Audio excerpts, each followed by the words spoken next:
연합된 자들로만 이루어진 것이라는 사실이 분명해졌다.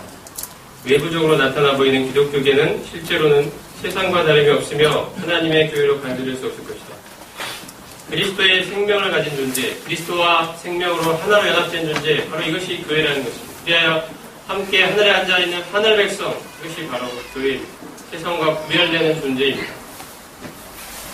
그리고 나서 이 교회가 이스라엘과 그러므로 구별될 수밖에 없다는 사실들을 이제 말씀을 통해 발견하게 됩니다. 이러한 발견으로부터, 이 초기 형제들을 발견하신 이 발견으로부터 우리가 이 예언의 말씀을 이해할 수 있는, 비로소 이해할 수 있는 올바른 틀이 마련됐다는 사실을 어제 말씀드렸습니다. 그 전에는 아까 말씀드린 것처럼 교회가 이스라엘을 대체했다. 이스라엘을 위한 미래는 없다. 이스라엘은 하나님부터 영원히 버림받았다. 이스라엘에 주신 구약의 수많은 예언들은 이제 그러므로 이스라엘을 통하여 성취되는 것이 아니라 교회를 통하여 영적으로 성취되는 것이다 라고 이스라엘에 주신 그 많은 말씀들을 이제 문자적 성취를 부인하고 거부하는 그러한 생각이 지배적으로 자리 잡고 있던 때에 교회가 이스라엘을 대체한 것이 아니며 교회가 이스라엘에 주신 약속들을 영적으로 계승하고 성취하는 존재가 아니며 그 이 땅에 이스라엘은 이 땅 백성이며 교회는 하늘 백성이기 때문에 둘이 가는 길이 다르다는 이 사실을 이 초기 형제님들이, 다비를 형제님을 비롯한 분들이 발견해서 이제 세상에 알리기 시작했습니다. 기독교계에 알리기 시작했습니다. 교회가 어떤 존재인지 밝히기 시작했습니다. 교회는 이 땅 백성이 아니라는 사실을 말하고 있습니다. 이 땅에 속한 복들로 즐거워하고 만족하는 존재가 아니라는 것입니다. 자, 참 읽어보겠습니다. 제가 읽어보겠습니다. 예언은 이 땅에 적용된다. 예언의 대상은 하늘이 아니다. 이것은 이 땅에 일어날 것에 관한 것인데 만약 교회가 이 사실을 알지 못하면, 보지 못하면 교회는 잘못된 방향으로 인도받게 됩니다. 우리는 교회 안에서 지상의 복들이 성취되었다고 생각해왔지만 사람들은 이야기합니다. 교회 안에서 지상의 복들이 성취되었다. 그렇게 지금도 많은 사람들이 이야기합니다. 그들이 원하는 것은 지상의 복입니다.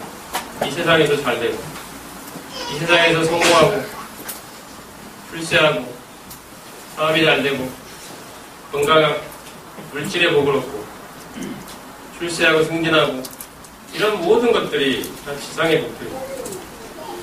그러한 지상의 복들이 이제 교회 안에 성취되었다고 사람들이 생각해 왔습니다.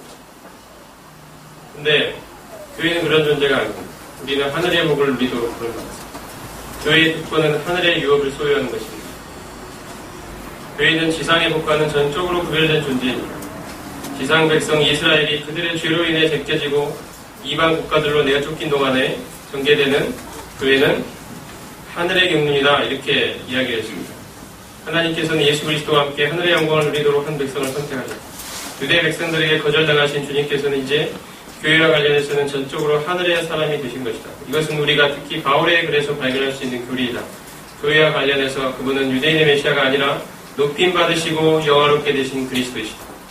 교회가 이처럼 연약해진 것은 이러한 놀라운 진리를 붙들지 못했기 때문입니다. 몰라 우리의 삶이 왜 이렇게 연약해져 있습니까? 그것은 우리가 이 땅에 속한 존재가 아니라 주님과 연합하여 함께 하늘에 앉아있는 하늘 백성이라는 이 본질을 망각했기 때문입니다. 자꾸 교회가 지상의 복을 추구하고 있기 때문입니다. 그렇지 않습니다. 교회는 하늘의 복으로 부름받은 자들입니다. 그리스도와 함께 하늘에 앉아있는 존재들입니다. 주님이 하늘에 앉으신 것처럼 그분과 하나로 연합되어 있는 교회 동안 함께 하늘에 앉아있습니다. 우리의 본질은 하늘에 있습니다. 우리는 하늘의 부름을 받은 존재들입니다. 우리는 하늘의 복으로, 하늘에 속한 복으로 복을 받은 존재라고, 신령한 복으로 복 받은 존재라고 에베소서 말씀하고 있습니다. 계시록에 7교회가 나옵니다. 이 7교회에 에베소, 서머나, 버가모, 두아디라, 사데, 빌라델비아, 라오디게아, 이러한 교회들을 이 교회 시대로 이렇게 매치시키는 그러한 견해들이 있습니다. 에베소 교회는 그래서 1세기의 초기 교회다.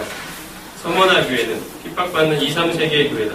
버가모 교회는 국가와 결탁한 4, 5세기의 교회다. 이때부터 카톨릭이 태동하게 되죠. 두아디라 교회는 이교도화된 중세 카톨릭, 로마 카톨릭 교회다. 이렇게 이야기하고요. 사대 교회는 종교 계획을 이뤘지만 그 이후에 형식뿐인 신앙으로 전락해버린 16, 17세기의 이렇게 신교다라고 이야기합니다. 빌라델비아 교회는 바로 부흥을 경험한, 놀라운 영적 부흥을 경험한 18, 19세기 교회다. 이렇게 이야기하고요.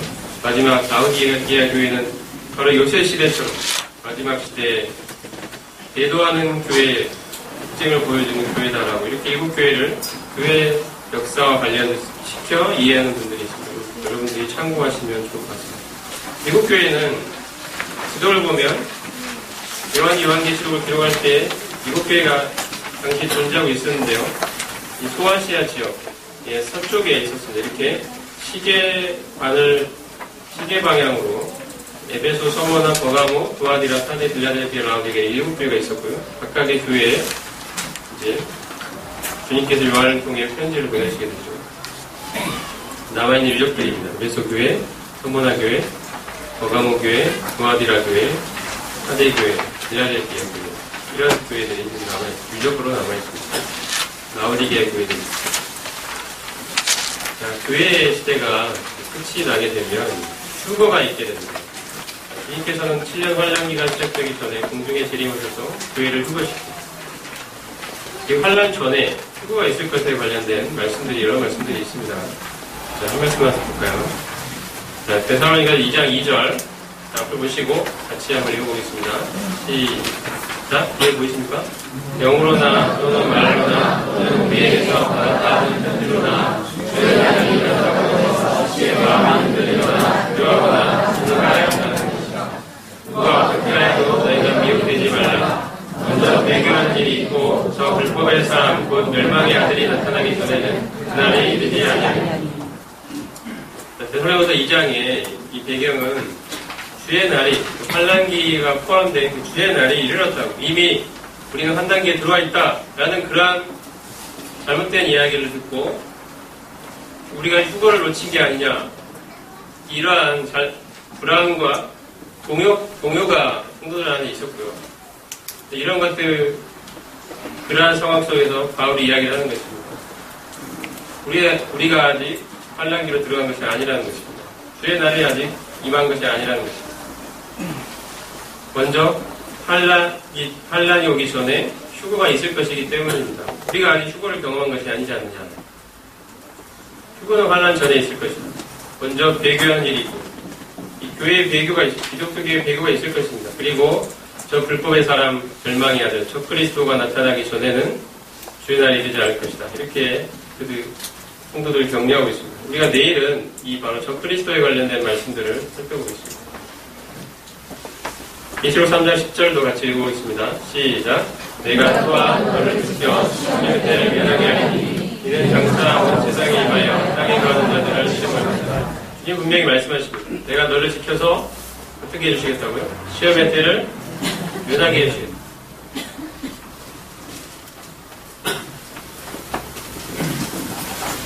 그러나의 말씀은 데살로니가전서 1장 10절입니다. 자, 같이 읽어보겠습니다. 뒤에 보이시죠?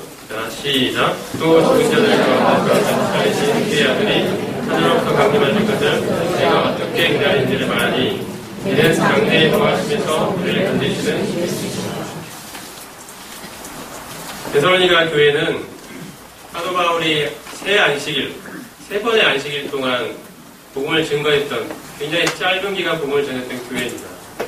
그런데 이 짧은 기간 동안 주님이 역사하셔서 그들 가운데 놀라운 변화가 있었습니다.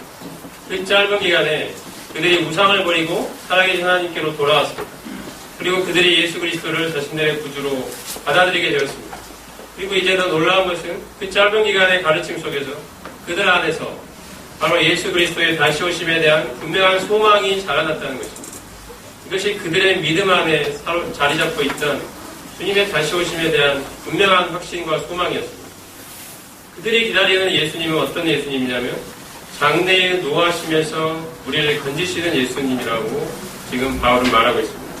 장래에 앞으로 임할 하나님의 진노, 이 환난기에 임하게 될 하나님의 진노에서 우리를 건져주시는 분이시다. 이것은 뭐겠습니까? 바로 하나님의 진노 전에 우리가 건진받는다는 뜻입니다. 자, 데살로니가서 5장 9절도 같이 읽어보겠습니다. 시작. 하나님이 우리를 세우심은 노하심에 이르게 하심이 아니요 오직 우리 주 예수 그리스도 말미암아 구원을 받게 하십니다. 하나님 우리를 세우심은 하나님의 진노에 이르도록 하신 것이 아니라는 것입니다. 이런 여러 가지 말씀들은 우리가 하나님의 진노가 임하는 환난의 때 전에 휴거될 것을 말씀하시는 말씀들입니다. 이 휴거는 첫째 부활이라고 불립니다. 자, 첫째 부활은 천년왕국 이전에 있는 모든 부활을 가리키는데요. 자, 휴거가 바로 그가 첫째 부활의 하나입니다. 첫째 부활 중에서도 대표적인 모습이죠. 자, 첫째 부활이 어떤 게 있을까요? 천년왕국 전에 있는 부활이 다 첫째 부활입니다. 그리스도께서 먼저 부활하셨죠. 그리고 우리는 이 부활하신 그리스도를 증거하는 부활의 증인들로 지금 살고 있습니다. 주님이 부활하셨고 그 다음에 또 누가 부활합니까? 휴거 때 교회가 부활하죠. 그것도 첫째 부활입니다. 그리고 한란기 성도가 주님의 지상 재림 때 부활한다고 되어 있습니다. 목배임을 당한 영혼들이 부활한다고 합니다. 그리고 구약 성도들도 어떤 분은 지상 재림 때 부활한다는 분도 있고 휴거 때 같이 부활한다는 분들도 있는데 두 가지 견해가 다 있습니다. 어쨌든 구약 성도도 첫째 부활에 참여하게 됩니다. 그래서 이처럼 교회와 구약 성도와 환란기에 순교당한 이 성도들이 다 첫째 부활에 참여할 성도들입니다. 이 첫째 부활은 의인의 부활, 더 좋은 부활, 죽은 자 가운데서의 부활, 생명의 부활이라고 불렸습니다. 이에 비해서 자, 악인들이 부활하는 데가 있죠. 악인의 부활, 심판의 부활이라고 불리는 그 부활은 천년왕국 끝에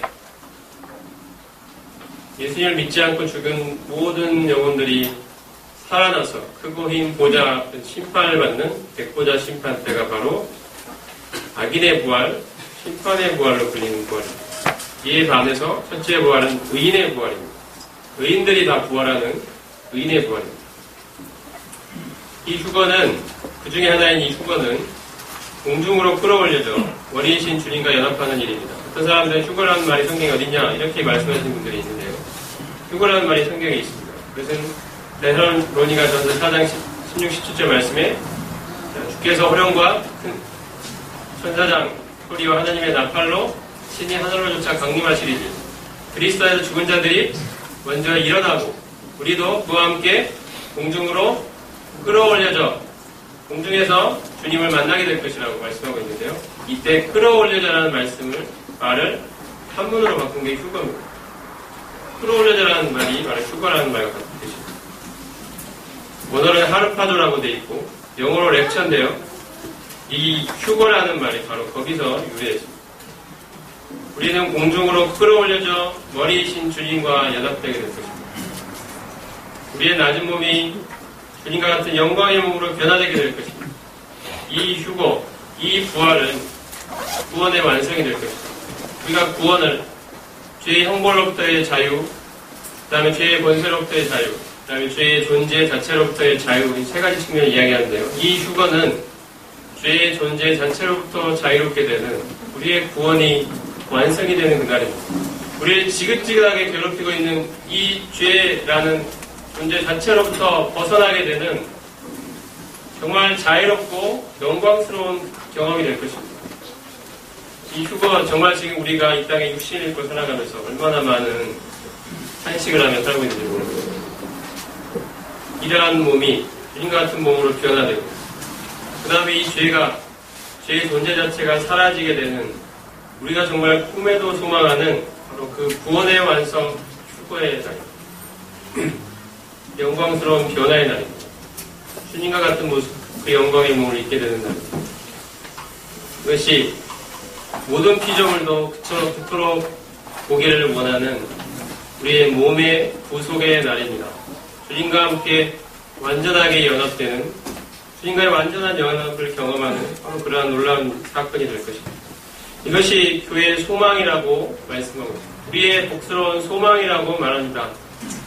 땅을 벗어나 정말 하늘로부터 우리를 맞으러 오시는 그 우리의 신랑 되신 주님과 그 영광의 주님과 그 사모하는 주님과 하나로 연합되는 그것이 바로 휴거입니다. 주님을 만나게 되는 그 순간입니다. 이것이 우리에게 소망이 되지 않겠습니까? 이 땅에서 정말 주님으로 말미암아 우리가 겪는 여러 가지 눈물과 여러 가지 고난과 여러 가지 시련과 역경을 주님이 참으로 위로해 주실 것입니다. 정말 주님이 약속하신 그날입니다. 내가 너희를 맞으러 다시 오겠다고 하신 바로 그 약속이 성취되는 날입니다. 초대교회 이래로 지금까지 하나님의 모든 자녀들이 그토록 소망하는 주님 만나는 바로 그날입니다.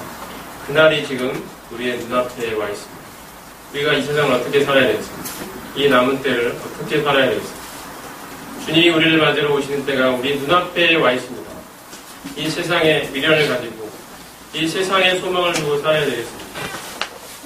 죄에 끌려다니면서 죄에 계속 짓눌려서 이 세상에 짓눌려서 세상에 사로잡혀서 세상의 가치관대로 세상 사람들이 살아가는 것처럼 노아의 때와 같이 사람들이 먹고 마시고 장가들고 시집가고 다 자신의 욕심을 행하며 자신의 욕심대로 행하는 그와 똑같은 삶을 우리 성도들이 살아가야 되겠습니다. 우리의 소망은 바로 하늘의 주님이 우리를 맞으러 오시는 바로 이 휴거의 날입니다. 휴거는 지상재림과는 차이가 있죠. 먼저 시기적으로 휴거는 환란 전에 있게 되고 지상재림은 환란 직후에 있게 됩니다. 휴거 때 주님은 교회를 맞으러 오시지만 지상재림 때는 세상을 심판하시고 이 땅에 자신의 왕국을 세우러 오십니다. 휴거 때 주님은 신랑으로 오시지만 지상재림 때는 왕으로 오십니다. 심판자로 오십니다. 휴거 때 교회의 소망은 주님 앞에 서는 것이지만 지상재림에 대한 이스라엘의 소망은 천년왕국에 들어가는 것입니다. 휴거 때는 하늘의 징조가 먼저 나타날 것이라고 예고되지 않았지만 지상재림 때는 하늘의 징조가 있을 것이라고 되어 있습니다. 휴거와 지상재림은 분명히 차이가 있습니다. 휴거 이후에는요, 교회가 어떻게 되냐면, 교회는, 공중에서 주님을 만나고 주님과 함께 하늘로 가게 되죠. 그리고 그 하늘에서 그리스도의 심판대 앞에 서게 됩니다. 이 심판대는 우리의 구원과 관련된 심판은 아니고요. 성도의 상급에 대한 심판이 될 것이라고 예상됩니다. 주 의로우신 재판장께서 우리가 이 땅에 살아가면서 행했던 그 삶들을 판단하시고 평가하실 것입니다. 우리는 이 땅에 살아가면서 살아가는 삶이 하나님 앞에 서야 하는 것이고 그리스도의 심판대 앞에 서야 된다는 이 분명하고 심각한 사실을 진지하게 생각을 해봐야 될 것입니다. 우리의 삶에 대한 주님의 분명한 평가가 있습니다. 주님의 심판이 있습니다. 휴거된 교회는 그리스도의 심판대를 통과하게 될 것입니다. 이 사실이 우리의 삶을 다시 한번 돌아보게 하고 새롭게 하는 그러한 말씀이 되기를 원합니다. 그 다음에 교회는 그리스도의 심판대를 통과한 교회는 흰옷을 입고 어린 양의 신부로 준비되어 이제 어린 양과 혼인을 하게 됩니다. 지상재림 직전에 이런 일이 있을 것이라고 예상이 됩니다. 어린 양의 혼인 기약이 이르렀고 그 아내가 예배하였다고 말씀하고 있습니다. 어린 양의 혼인잔치에 처방을 입은 자들이 복이 있다고 말씀하십니다. 지상재림 직전의 교회는 그리스도의 심판대를 통과한 교회는 신랑 되신 그리스도와 하나를 연합돼서 혼인을 경험하고 주님과 함께 이 땅에 내려오게 될 것입니다. 지상재림 때 교회가 함께 동행하게 됩니다. 이 환란기는요, 이 땅에는 환란기가 펼쳐지는 하늘에서는 교회에게 그런 일들이 있고 이 땅에서는 환란기가 펼쳐지죠. 환란기는 다니엘의 70일의 가운데 마지막 일이라고 그렇게 묘사되어 있습니다. 7년의 기간입니다. 그래서 이래가 7이라는 뜻이죠. 그래서 7년입니다. 환란기에는 하나님의 진노가 퍼부어지는 기간입니다. 환란기가 있는 목적은 두 가지인데요. 하나는 이스라엘이 하나님이 약속하신 그 메시아 왕국에 들어가기 전에 이스라엘을 국가적으로 다루시게 한 것입니다. 야곱의 환난의 때라고 말씀이 되어 있습니다. 그들 결국 환란기 가운데 살아남아 있는 모든 이스라엘이 그래서 구원을 받게 될 것이라고 하나님 말씀하고 있습니다. 또 하나 환란기가 있는 목적은 천년왕국에는요 주님을 왕으로 인정하는 유대인들과 이방인들이 들어갑니다. 구원받지 않은 사람들이 천년왕국으로 들어가지 못합니다. 이 환란기를 통과하면서 그 사람들은 다 심판을 받고 죽임을 당하게 됩니다. 그래서 환란기가 있는 것입니다. 환란기 내에 주님을 믿지 않았던 사람들은 다 죽임을 당할 것입니다. 재앙을 통해 죽고요. 이상 재림 때 오시는 주님의 심판에 의해서 죽게 될 것입니다. 그래서 천년왕국은 환란기에 뒤늦게 주님을 믿게 되는 유대인과 이방인들이 천년왕국으로 들어갈 것입니다. 물론 그 전에 믿은 사람들은 교회로 이미 휴거를 하겠죠. 나중에 믿게 된 사람들이 천년왕국으로 들어가게 됩니다. 환란기는 그런 것들을 위해서 존재하는 것입니다. 환란기에 이스라엘은 계시록에는 여자라고 묘사가 되어 있고요. 14만 4천 명과 두 증인이 환란기 때 하나님의 인을 받고 14만 4천 명의 인을 받고 복음을 증거하게 될 것이라고 합니다. 환란기 동안 많은 유대인들이 아니라 모든 유대인들이죠. 살아남아있는 모든 이스라엘이 회개하고 하나님께로 돌아오고 우리 주님을 믿게 되는 그러한 놀라운 일이 일어날 것입니다. 주님의 재상 재림 때에는 이스라엘에 남은 모든 자들이 어린 양의 피에 의해 모두 구원을 받게 될 것이라고 말씀하고 있습니다. 그리고 환란기 때 교회는 계시록에서 24장로의 모습으로 나와 있고요. 성령께서는 환란기 때 환란기 가운데로부터 옮겨진다라고 말씀이 되어 있는데 데살로니가후서 2장 7절에 보면 저 그리스도가 자신의 때에 나타나도록 하기 위해 지금은 그 나타남을 막는 자가 있다 이렇게 말씀하고 있는데 보통 이 막는 자를 성령으로 해석을 하는 경우가 많습니다.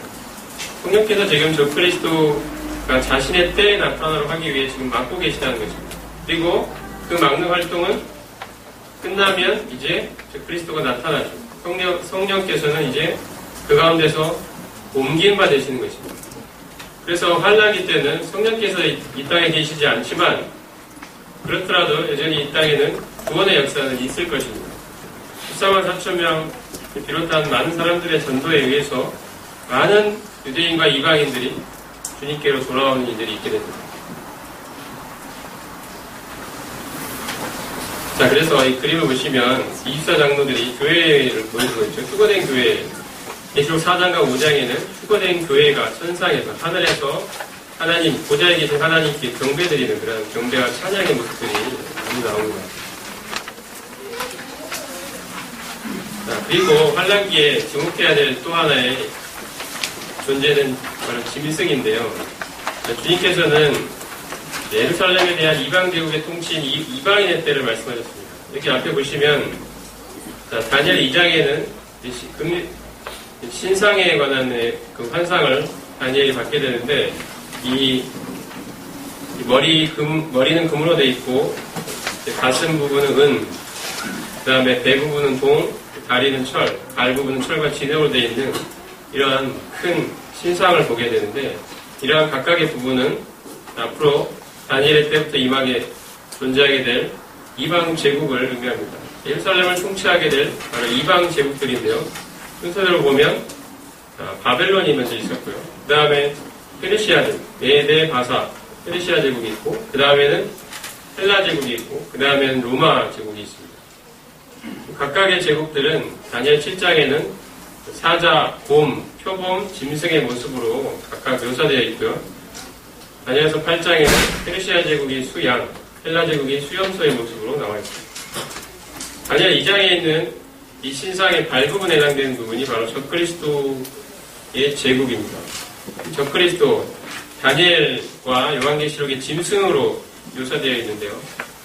자, 이방 제국의 최후 지배자인 이 짐승은 다니엘의 11번째 뿔로 나타나 있고 그는 로마 제국의 후예 또는 이슬람 제국의 최고 지도자가 될 것으로 예상됩니다. 그동안 로마 제국의 후예에 대해서만 언급을 해왔는데요. 내일은 적그리스도가 이슬람 제국에서 나올 가능성에 대해서도 말씀을 드리겠습니다. 라는 근거들에 대해서 말씀을 드리겠습니다. 어쨌든 적그리스도는 로마 제국의 후예 또는 이슬람 제국의 최고 지도자가 될 것으로 보이고요. 환란기의 10풀로 묘사된 10왕을 다스리며 7머리로 묘사된 7왕이 후계자로 나타날 것으로 되어 있습니다. 여러분이 내일은 짐승에 대해서 특히 여러 가지 말씀들과 최근의 여러 가지 사건들을 통해서 이 마지막 때에 정말 지금 저 그리스도, 아까 불법의 아들, 멸망의 아들이 나타나면 환란기가 시작되거든요. 이때 마지막 때와 관련해서 이 짐승, 저 그리스도의 존재, 그의 제국의 출현에 대해서 내일은 집중적으로 말씀하도록 하겠습니다. 그래서 요한계시록을 보면 사단이 용으로 묘사되어 있고 짐승이 바다에서 나오고요. 자, 짐승을 섬기도록 사람들을 미혹하는 거짓 선지자가 땅에서 나오는 것들이 모습들이 묘사되어 있습니다. 환란기에는 일곱 인, 일곱 나팔, 일곱 대접의 심판들이 재앙이 펼쳐질 것을 말씀하고 있고요. 자, 음녀 바벨론, 대도한 세계 통합교회라고 이해가 됩니다. 이 음녀 바벨론에 대한 심판이 있습니다. 그리고 잘 알려진 아마겟돈 전쟁. 자, 저 그리스도의 군대가 재림하신 그리스도의 군대에 의해서 멸망당하는 바로 아마겟돈 전쟁에 관한 말씀들이 있습니다. 그 일곱 인에 대해서 좀 자세히 보면은 요한계시록을 보면 첫째 인부터 여섯째 인, 일곱째 인까지 있는데요. 첫째 인에 떼면 흰 말을 탄 자가 나타나는 걸로 되어 있고요. 둘째 인은 붉은 말, 셋째 인은 검은 말, 넷째 인은 청황색 말. 그 다음에 다섯째 인을 떼면 환란기 순교자들이 제단 아래에 나타납니다. 그리고 여섯째 인을 떼면 천체의 대격변이 일어납니다. 자, 이거 그림으로 표현을 했는데요. 자, 보시면 흰 말을 탄 자, 첫째 인 뗄 때, 둘째 붉은 말을 탄 자, 넷째 인을 뗄 때 검은 말을 탄 자가 나타나고, 자, 넷째 인을 뗄 때는 청황색 말을 탄 자가 나타나죠.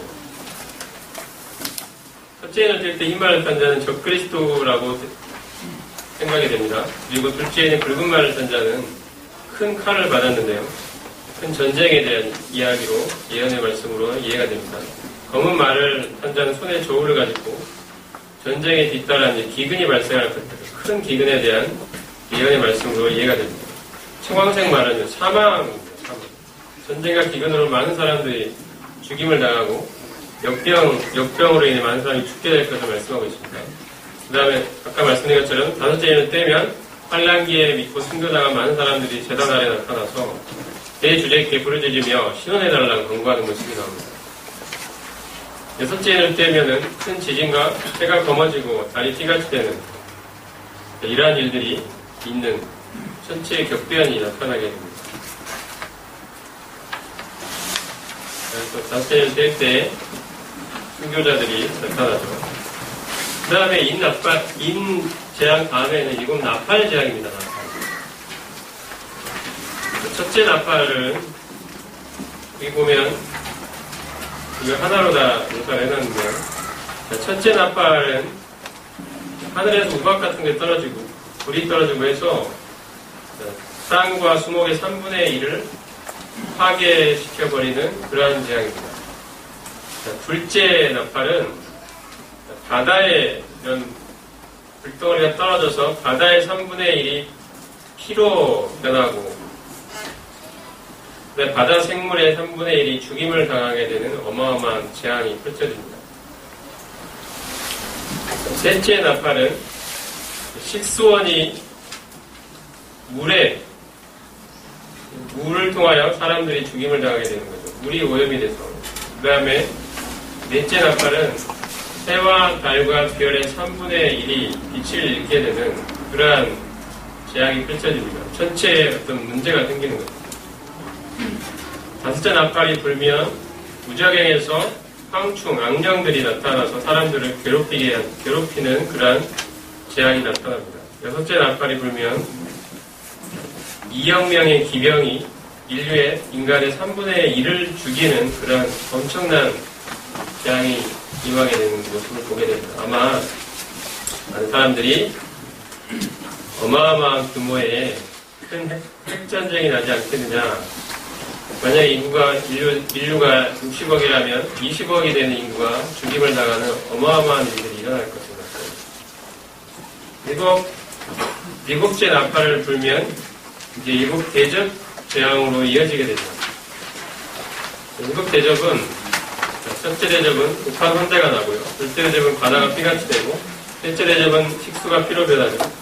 넷째 대접은 해가 사람을 태우고, 다섯 대접은 어둠이 임하고, 여섯 대접은 아마겟돈 전쟁이라 불리는 전쟁 소식이 있게 됩니다. 일곱째 대접에는 역시 자연계의 큰 격변이 일어나게 됩니다. 그래서 짐승을 숭배하는 모든 자에게 첫째 대접이 부어지면 악하고 독한 헌대가 나고요. 둘째 대접은 바다 같다 피로 변하죠. 셋째 대접은 이 물의 근원이 다 피로 변하고, 사람들이 도저히 이제 먹고 마실 수 있는 모든 것들이 다 사라지게 됩니다. 모든 바다 생물도 다 죽임을 당하고, 넷째 대접은 해가 사람들을 이렇게 강렬한 빛으로 사르는 장면입니다. 다섯 대접에는 온 땅에 큰 어둠이 임하죠. 여섯 대접이 부어지면 유프라테스 강이 마르면서 이제 아마겟돈이라 불리는 곳으로 세상의 왕들을 이렇게 모으게 되는 그런 모습이 나옵니다. 아마겟돈 전쟁이 지금 드디어 준비되는 그런 모습입니다. 일곱째 대접에는 엄청난 하늘의 격변을 통해 큰 우박이 내리고, 큰 번개, 내성, 지진, 자연계의 격변이 있고, 큰 성 바벨론이 멸망하는 모습입니다. 그래서 일곱 나팔, 일곱 대접의 재앙이 연이어서 그 강도를 더해가면서 마지막 일곱 대접 심판할 때에는 정말 지구가 감당할 수 없는 수준의, 인류가 경험해 본 적이 없는 정말 끔찍하고 무시무시한 어마어마한 전무후무한 재앙이 펼쳐집니다.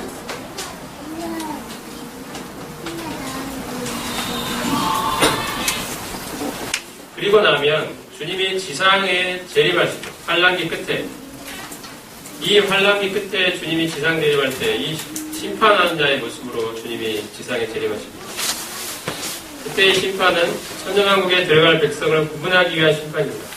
주님은 이스라엘에 대해서도 심판하시고 이방인에 대해서도 심판하십니다.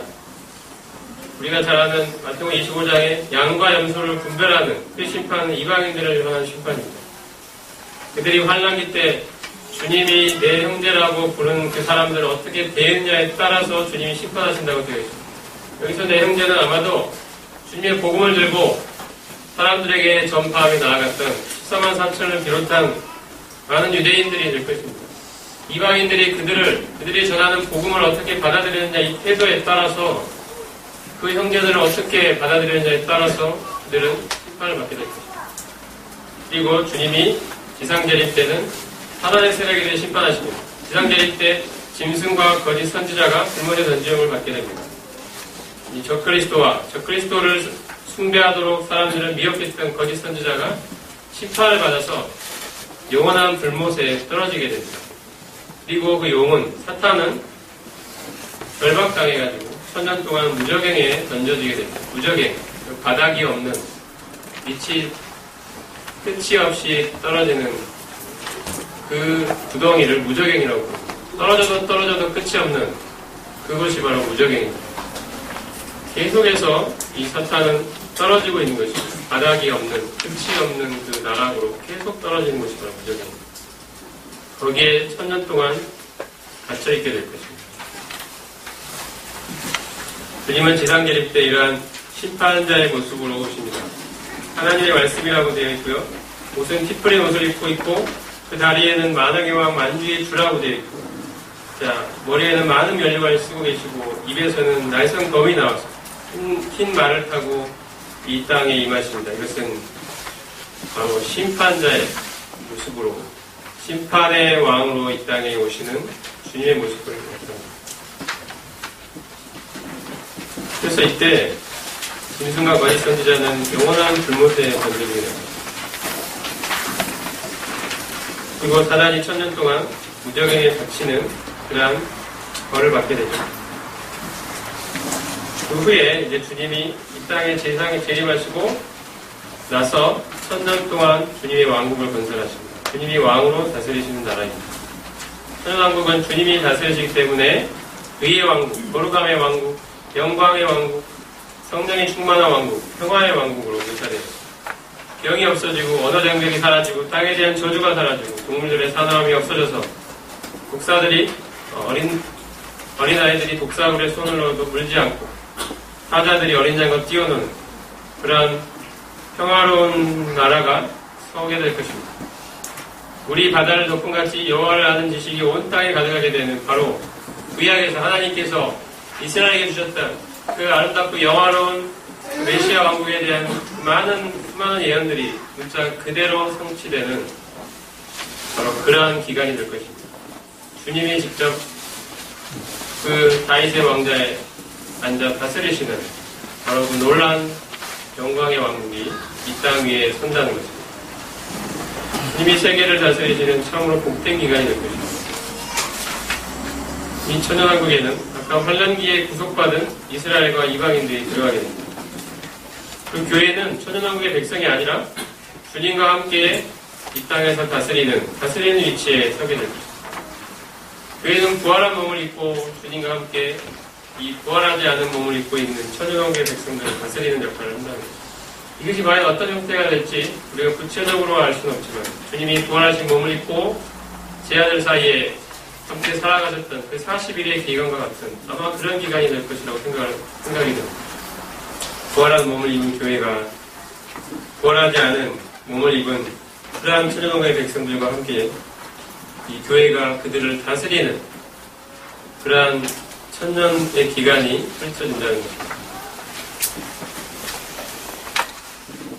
천연왕국 끝에는 처음에 결박을 당했던 사단이 말기에 다시 놓여나서 선하를 미혹하고요. 요한계시록 2장에 되어 있습니다. 그리고 사단의 미혹을 받은 국가 마국의 지휘 아래 모인 반란자들의 수가 바다의 모래와 같다라고 기록되어 있습니다. 하늘에서 불이 나와서 반란자들을 사르고 그들을 유혹한 마귀가 불못에 던져지게 됩니다. 여러분 보십시오. 처음에 영원한 불못에 던져지는 존재는 주님이 지상에 오실 때 누가 던져집니까? 짐승과 거짓 선지자가 던져지고요. 그 다음에 영원한 불못은 천년 후에 천년왕국 끝에 반란을 했던 사탄이 심판을 받아서 그때 영원한 불못으로 던져지게 됩니다. 먼저 짐승과 거짓 선지자가 있고요. 그 다음 천년 후에 사탄이 던져지고 그 다음 나면 주님을 믿지 않고 죽었던 음부에 있던 모든 영혼들이 부활하여 크고인 보좌에서 자신들의 행위가 기록된 책에 따라 심판을 받고 영원한 불못으로 떨어지게 됩니다. 지금 거기에는 누가 있습니까? 짐승과 거짓 선지자와 사탄이 있죠. 그래서 주님이 이 불못은 마귀와 그 사자들을 위하여 예비되었다는 곳이다라고 말씀하십니다. 마귀와 그 사자들을 위하여 예비된 영원한 불못에 들어갑니다. 원래 이 불못은 마귀의 세력들을 위한 것입니다. 근데 그 마귀를 추종하던 그 사람들이 마귀처럼 하나님께 반역하던 하나님의 왕되심을 인정하지 않고 스스로 자신의 인생의 주인되어 살아가는 사람들이 마귀와 같은 삶을 살았던 그런 사람들이 바로 마귀가 가는 그곳에 마귀의 자식으로 함께 가는 것입니다. 이러한 영원한 불못이 바로 이 사탄의 세력들의 운명이고요. 그들을 추종했던 바로 불신자들의 운명이기도 합니다. 생명책에 기록되지 않은 사람들은 모두 다 불못에 떨어진다고 생각합니다. 사탄이 불못에 던져지고요. 수고인 보좌에서의 심판이 있으며 그때는 행위가 기록된 책들과 생명책이 있어서 음부에서 부활한 그 모든 불신자들이 자신들의 행위가 기록된 책들에 따라 심판을 받고 하나님 앞에서 정말 아무도 부정할 수 없는 그것이 아니라고 부인할 수 없는 명백한 증거들 앞에서 자신들이 죄가 낱낱이 드러나고 그들의 살아가면서 행했던 모든 일들이 그들의 모든 생각들이 다 거기에 기록되어 있어서 결코 부인할 수 없는 그러한 자신들의 죄됨에 대한 명백한 증거 앞에서 아무 말도 하지 못하고 하나님의 공의로운 심판에 따라서 영원한 불못으로 떨어지는 벌을 받게 되는 그 인류 최후의 심판이 있게 되는 것입니다. 그래서 이 생명책에 이름이 기록되지 못한 모든 사람들이 전부 다 불못에 떨어지게 됩니다.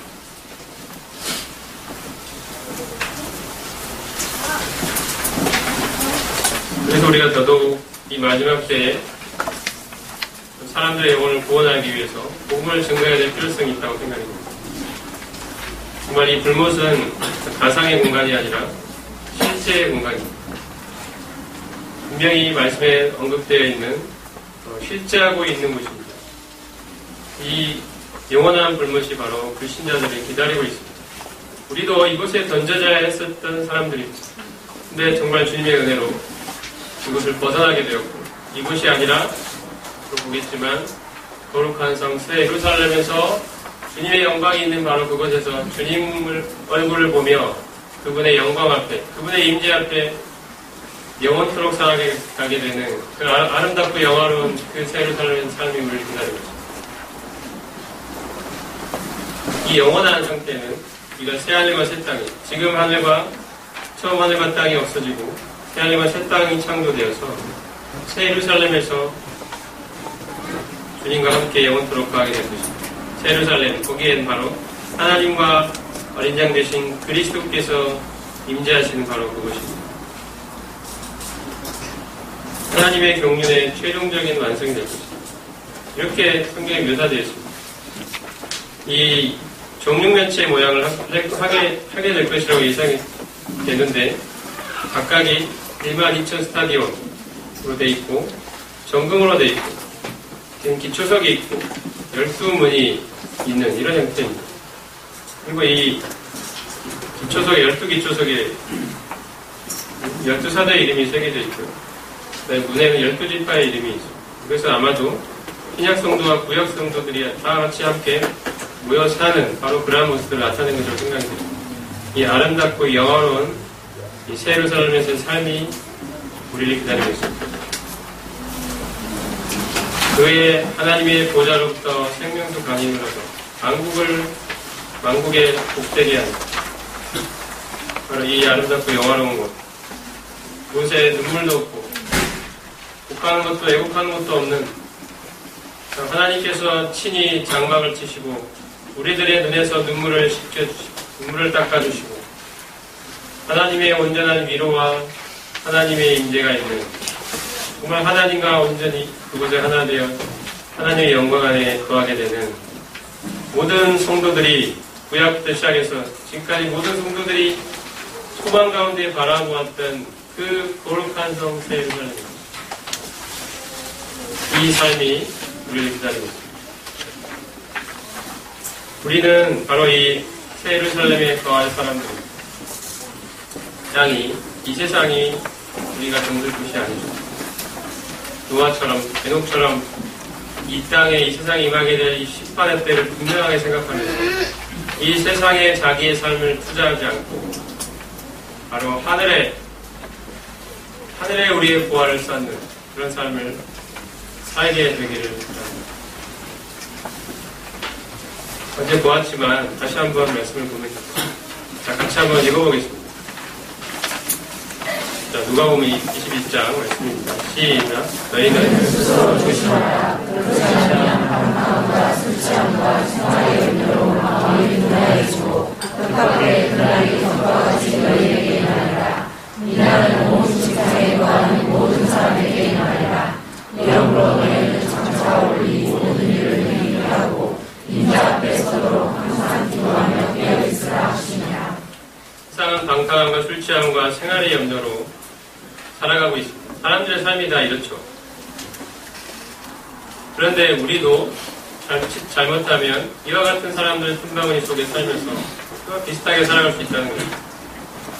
하지만 우리는 이렇게 살아갈 사람들이 아닙니다. 우리는 항상 이러한 모든 일들을 능히 피하고 인자 앞에 서는 그 날을 생각하면서 우리가 결국 하나님 앞에 서야 될, 그리스도 앞에 서야 되는 그 날이 있음을 생각하면서 항상 기도하며 깨어있으라고 말씀하십니다. 세상에 취해서, 세상이 주는 잠깐의 그 기쁨에 취해서 세상의 그런 세상의 분위기와 그 가치관 속에서 살아가면서 세상의 단맛을 즐기며 그 안에 만족하며 안주해 있다가 주님이 우리를 맞으러 오신다면 우리는 그 주님 앞에 어떠한 삶을 내어놓겠습니까?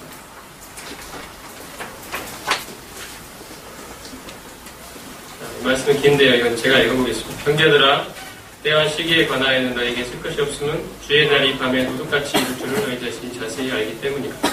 그들이 평안하다 안전하다 그때에 임신한 여자에게 해산의 고통이 이른과 같이 멸망이 갑자기 그들에게 이르리니 결코 피하지 못하리라.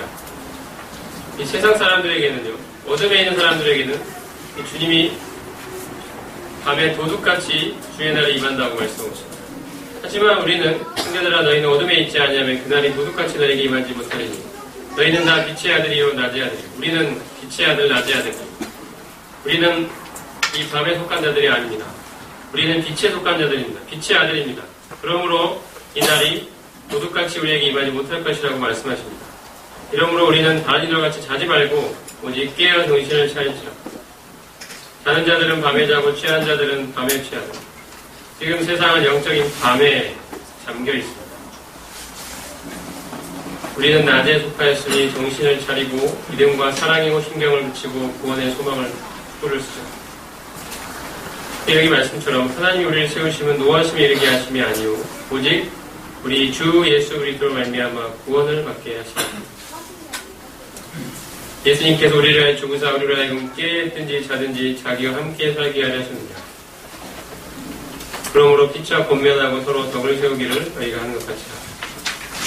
주님께서 우리가 언제 어느 곳에 있든지 자기와 함께 동행하는 삶을 살게 되기를 원하십니다. 우리가 주님이 오시는 그 마지막 때 주님이 가까이 오심을 더욱 느끼면 느낄수록 주님을 늘 의식하며 그분과 동행하는 삶을 살 수 있게 되기를 원합니다. 우리의 눈이 우리의 생각이 세상을 향하지 않고 세상이 주는 잠깐의 그 쾌락에 취해 있지 않고 세상이 주는 잠깐의 기쁨에 안주해 있지 않고 거기에 도취되어 있지 않고 우리의 눈이 주님을 향해 있기를 우리가 이 세상에 속한 이 땅의 존재가 아니라 그리스도와 함께 함께 하늘에 앉아있는 이 하늘 백성이라는 사실을 늘 기억하면서 하늘을 바라보는 하늘을 소망하며 하늘 주님을 기다리며 사는 하늘 백성으로서 살 것을 주님이 말씀해 주십니다. 이것이 마지막 때 우리가 주님과 동행하는 삶의 분명한 원리입니다. 주님은 지금 하늘에 계십니다. 하늘의 주님이십니다. 우리가 그분과 연합되어 있는 하늘의 백성들인 것입니다. 주님은 하늘로부터 우리를 맞으러 다시 오셨습니다. 기도서 2장 말씀 같이 한번 읽어보겠습니다.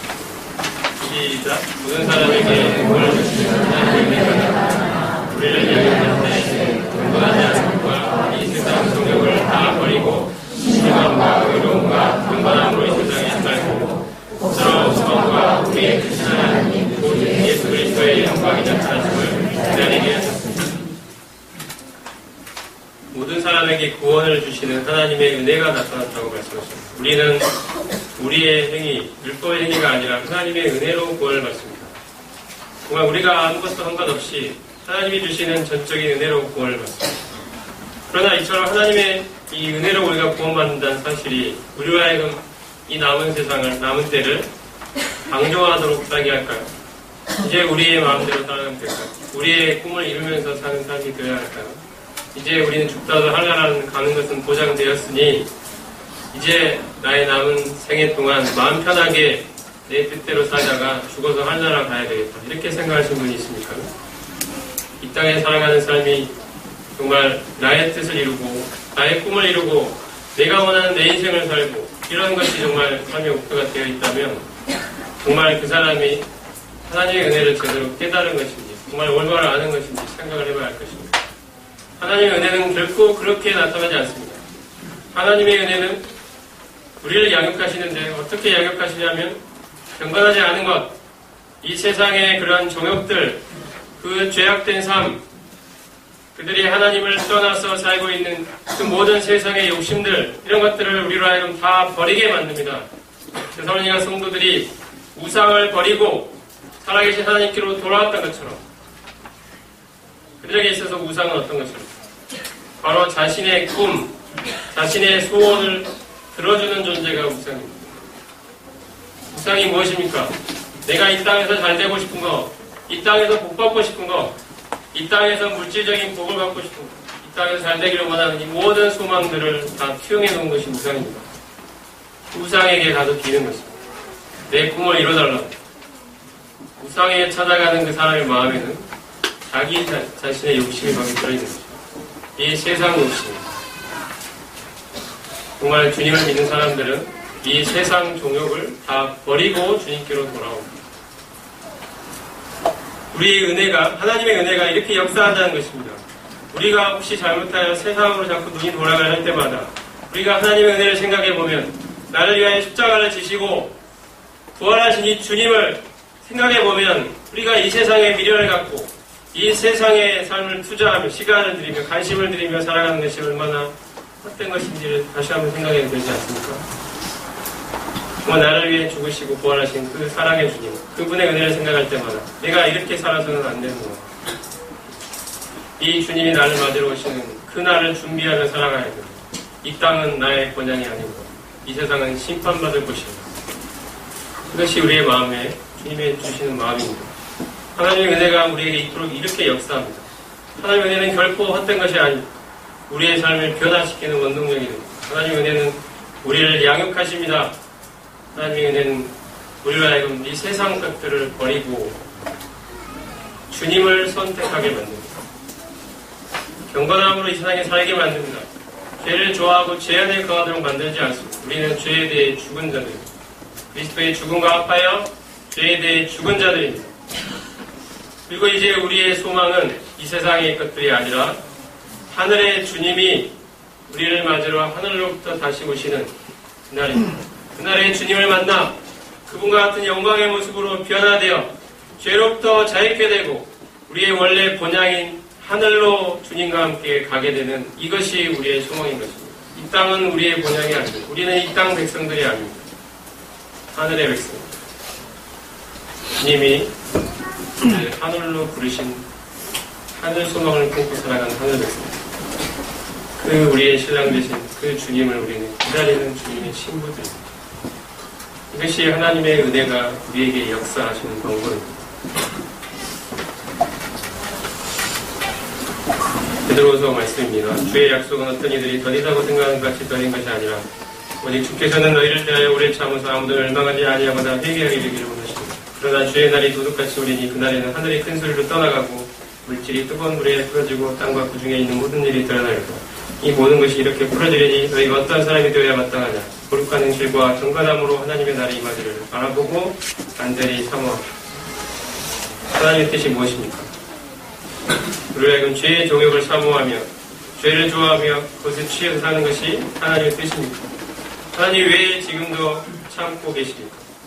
하나님의 그 진노의 날, 심판의 날을 임하지 않게 하시고 지금도 하나님이 참고 계시는 것이 무엇 때문입니까? 사람들이 주님께 돌아오도록 하기 위한 것입니다. 이러한 사실을 잘 알고 있는 우리가 어떻게 그 심판받을 사람들과 같은 삶을 살 수 있겠냐는 것입니다. 이 말씀입니다. 하나님의 심판의 날이 분명히 있다는 사실을 알고 있는 우리가 어떻게 살아야겠냐는 것입니다. 그것은 거룩한 행실과 경건함으로 하나님의 날이 임하기를 바라보고 간절히 사모하는 것이 성도의 삶입니다. 그래서 우리는 이렇게 고백합니다. 요한계시록 마지막에 있는 말씀처럼 주님이 보라 내가 속히 오리니 이 두루마리의 오늘 말씀을 지키는 자는 복이 있다고 말씀하십니다. 주님이 이렇게 말씀하시죠. 내가 진실로 속히 오리니. 주님은 분명히 속히 온다고 약속하시고 우리 곁을 잠시 떠나셨습니다.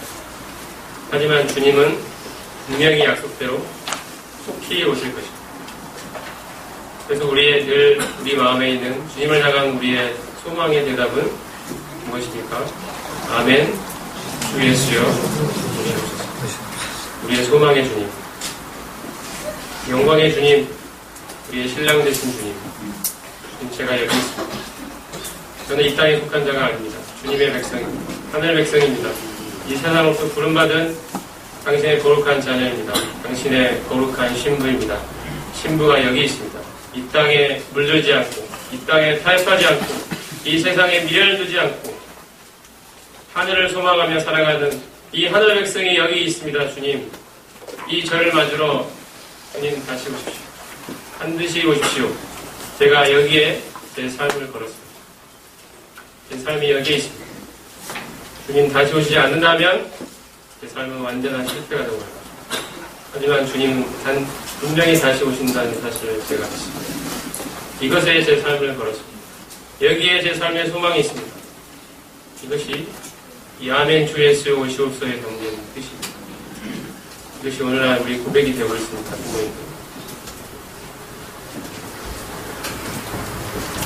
다시 한번 말씀대로 에녹은 무드셀라를 낳은 후에 300년을 하나님과 동행했다고 말씀하고 있습니다. 무드셀라, 그가 죽으면 심판이 옵니다. 이 심판의 때를 늘 기억하며 하나님과 동행하는 삶을 살았습니다. 노아도 바로 할아버지 무드셀라로부터 이 심판의 때에 대한 이야기를 듣고 이 세상의 미련을 갖지 않고 심판의 때를 준비하며 살았습니다. 그들은 모두 다 하늘 백성으로 이 땅을 살았던 이 하늘 백성들인 것입니다. 그래서 아까 맨 처음에 말씀드린 것처럼 이 세상을 사랑하고 죄를 좋아하고 내 자신이 인생의 주인으로 살아온 이 옛사람이 십자가에 못 박혀 죽었다는 사실을 저희가 믿습니다.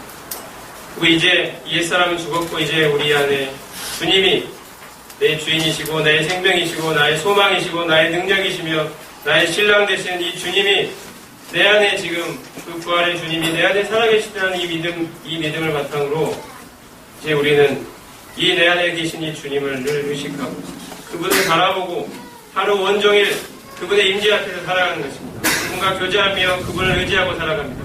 그분을 소망하며 그분을 바라보고 살아갑니다. 이것이 마지막 시대를 살아가는 우리 성도의 삶입니다.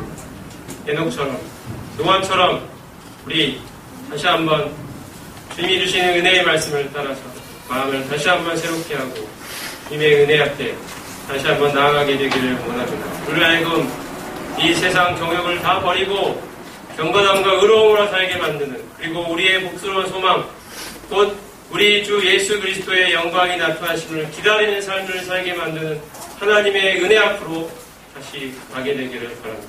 기도하겠습니다.